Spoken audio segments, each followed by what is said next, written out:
Bienvenue aux Minutes Financières, votre rendez-vous essentiel pour tout ce qui concerne la comptabilité entrepreneuriale.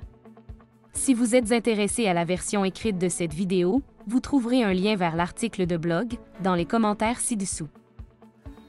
Dans cette courte capsule vidéo, nous allons étudier les divers aspects concernant l'inscription au fichier de la TPS et de la TVQ. Partons du commencement. Vous vous demandez peut-être pourquoi Revenu Québec gère la perception de la TPS. La réponse réside dans une entente entre le Québec et le Canada. Ainsi, Revenu Québec est chargé de collecter la TPS et la TVQ. Ensuite, Revenu Québec reverse la TPS au gouvernement fédéral. Maintenant que nous comprenons pourquoi Revenu Québec s'occupe de cela, abordons la règle générale concernant l'inscription au fichier de la TPS et de la TVQ. Elle est simple. Tous les fournisseurs de produits ou services doivent obligatoirement s'inscrire, sauf s'ils sont considérés comme de petits fournisseurs. Peut-être vous interrogez-vous sur la manière d'obtenir le statut de petit fournisseur? Pour éclaircir cela, faisons une brève parenthèse pour explorer les différents types de ventes et ainsi déterminer si votre inscription est requise. Les trois possibilités sont les ventes taxables, les ventes détaxées et les ventes exonérées. Les ventes taxables représentent la plupart des ventes effectuées dans un cadre transactionnel commercial. Sur ces ventes, les taxes de TPS et de TVQ doivent être prélevées. Les ventes détaxées représentent les ventes taxables à un taux de 0%.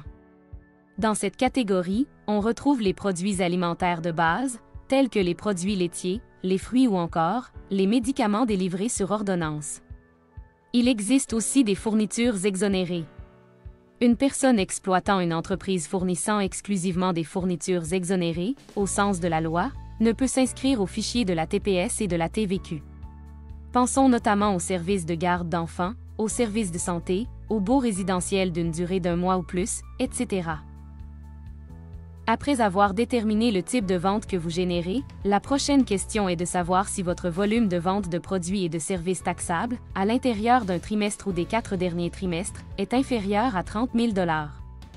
Si c'est le cas, vous êtes considéré comme un petit fournisseur et êtes exempté de l'obligation de vous inscrire au fichier de la TPS et de la TVQ. Prenons un exemple pour illustrer tout cela. Si votre entreprise réalise 7 000 $ de vente au cours de votre premier trimestre, puis 5 000 $ lors de votre deuxième trimestre. Ensuite, vous réalisez 7 000 $ au cours de votre troisième trimestre et finalement, 10 000 $ lors de votre quatrième trimestre. Puisque le 30 000 $ réglementaire pour 4 trimestres civils n'est pas atteint, vous êtes toujours considéré comme un petit fournisseur. Vous n'êtes donc pas encore tenu de vous inscrire. Toutefois, comme vous êtes déjà rendu à 29 000 $, vous devez surveiller de près vos ventes pour ne pas dépasser le fameux 30 000 $.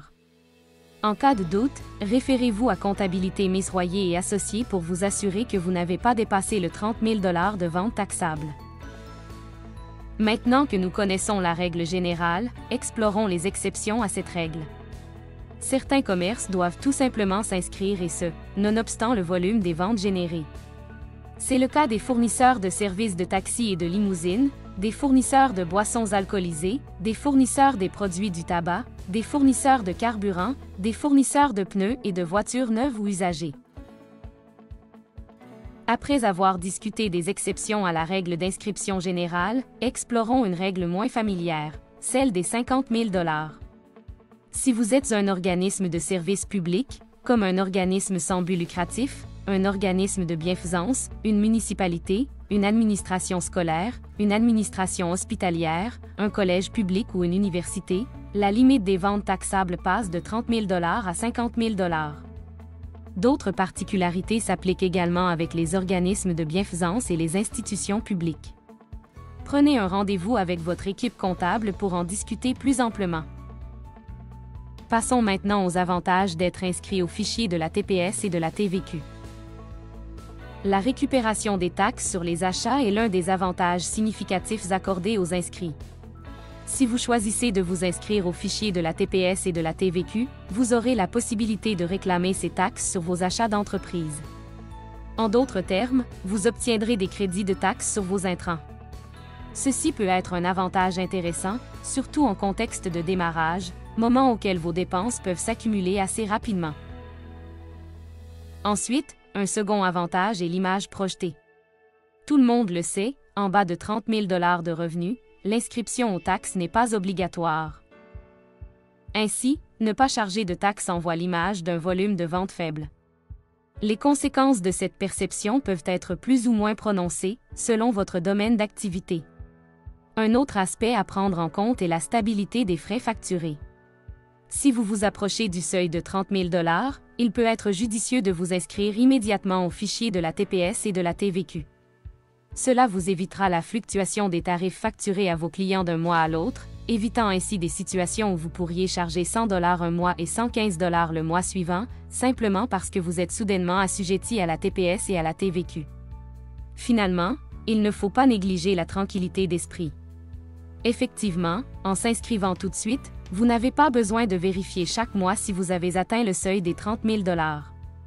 Après avoir examiné les aspects positifs, abordons les inconvénients à l'inscription au fichier de la TPS et de la TVQ. Le premier inconvénient est que si vous vous inscrivez, vous devrez indiquer vos numéros de TPS et de TVQ sur les factures que vous fournissez à vos clients. Ce n'est pas très impactant comme responsabilité, mais il faut toutefois le savoir et prendre le temps de configurer ces factures afin que les numéros requis y apparaissent.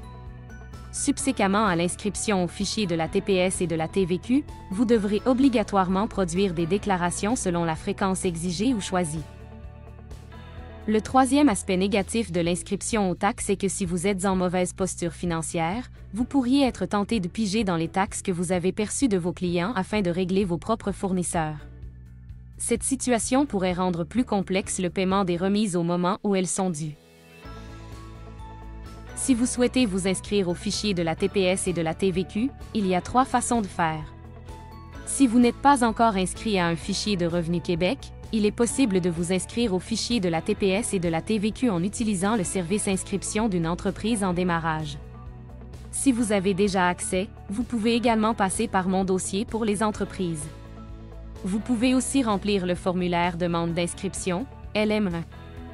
Passons maintenant en revue les questions les plus fréquentes concernant l'inscription au fichier de la TPS et de la TVQ. Une question qui revient souvent et que nous aimerions aborder ici est: devez-vous vous inscrire au fichier de la TPS et de la TVQ si vous ne fournissez que des services? La réponse est oui, les fournisseurs de services sont soumis aux mêmes règles que les fournisseurs de biens. Une autre question fréquente est: si vous ne résidez pas au Québec mais que vous fournissez des produits ou services au Québec, est-ce que vous devez vous inscrire? Oui, vous devez vous inscrire puisque vos ventes ont lieu au Québec. Vous devez récupérer la TPS et la TVQ sur les ventes que vous générez. Prenons maintenant la situation inverse, c'est-à-dire, vous êtes au Québec et vendez à l'extérieur. Quelles taxes s'appliquent pour vos ventes? Tout d'abord, il faut savoir que les fournitures détaxées ne le sont pas juste au Québec mais partout au Canada. Ensuite, pour vos ventes taxables réalisées dans une autre province du Canada, le taux de taxation en vigueur dans la province ou le territoire où vous effectuez votre vente pourra alors s'appliquer. Dans le cas d'une vente effectuée par un entrepreneur au Québec à un client hors du Canada, il n'est généralement pas soumis à l'obligation de collecter la TPS et la TVQ. Par conséquent, si votre client est en Europe, vous n'êtes pas tenu de lui imposer des taxes. Il est important de noter que lorsque votre client étranger vient vous rendre visite au Québec dans le cadre des affaires, les ventes effectuées à ce moment sont assujetties à la TPS et la TVQ. Si votre client a une adresse au Québec, et que vous facturez à cette adresse, vous devez lui charger la TPS et la TVQ. Examinons maintenant la situation où vous avez 15 000 $ de vente avec votre entreprise individuelle 1 et 20 000 $ de vente avec votre entreprise individuelle 2, devez-vous vous inscrire? Oui. La limite de 30 000 $ s'applique à l'ensemble des ventes taxables que vous générez au niveau personnel. En effet, lorsque vous êtes travailleur autonome et que vous inscrivez votre entreprise au fichier de la TPS-TVQ, cela s'applique automatiquement à l'ensemble de vos entreprises individuelles à titre de travailleur autonome. Par exemple, si vous avez une entreprise individuelle en tant que maçon et que vous êtes inscrit aux taxes, vous les chargez à vos clients et les récupérez sur vos dépenses. Si vous offrez aussi des services de rénovation, étant déjà inscrit aux taxes, vous êtes dans l'obligation de charger les taxes sur vos services de rénovation. En contrepartie, vous pourrez bénéficier du remboursement des taxes pour les dépenses de vos activités de rénovation également. Et finalement, Une dernière question qui revient souvent est si vous êtes incorporé, est-ce que ça vous empêche d'être considéré comme un petit fournisseur? Non. Tant que vos ventes de produits et services taxables ne dépassent pas 30 000 $ au cours des 4 derniers trimestres, vous êtes considéré comme un petit fournisseur. Si cette capsule vous a été utile, n'oubliez pas de laisser un pouce bleu, de partager et de vous abonner pour plus de contenu. Pour une analyse approfondie de vos besoins, vous pouvez réserver un rendez-vous avec notre équipe en scannant le code QR ci présent ou via le lien que vous trouverez dans les commentaires de cette vidéo. Merci de nous rejoindre et à bientôt pour de nouvelles discussions financières.